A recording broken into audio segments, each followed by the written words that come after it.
बताया जाए आज हिंदी दिवस। देखिए 14 सितंबर 1949 को हमारी संविधान सभा ने हिंदी को और देवनागरी को उसकी लिपि मानते हुए संविधान सभा में यह प्रस्ताव पारित किया कि राष्ट्रभाषा के तौर पर हिंदी ही इस देश की राष्ट्रभाषा होगी और देवनागरी उसकी लिपि है। 3 दिनों तक 12 सितंबर को इसका प्रस्ताव संविधान सभा में लाया गया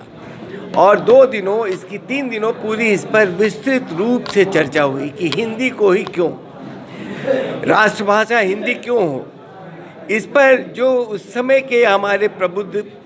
जो हमारे पूर्वज थे उनकी राय थी कि हिंदी संस्कृत से निकली हुई भाषा है जिसमें प्रचलित शब्दों में संस्कृत के शब्द हैं और प्रायः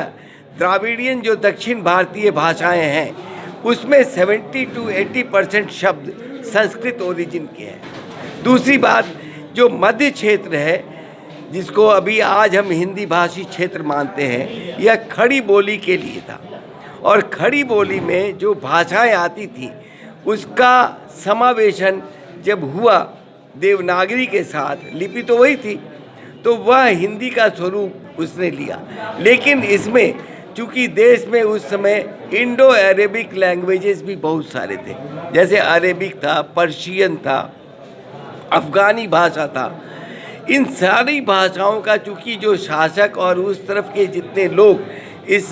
देश में आए, इस समाज में उनका सम्मिलन हुआ, तो उसके हिसाब से एक नई भाषा का वो प्रादुर्भाव हुआ और सबका समावेशन इसमें होता चला गया।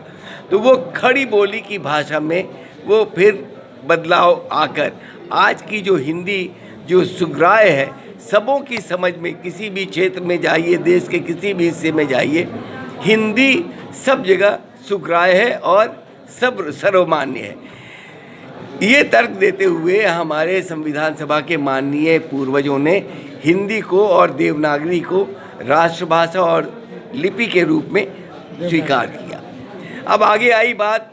10 वर्षों तक, चूँकि उस समय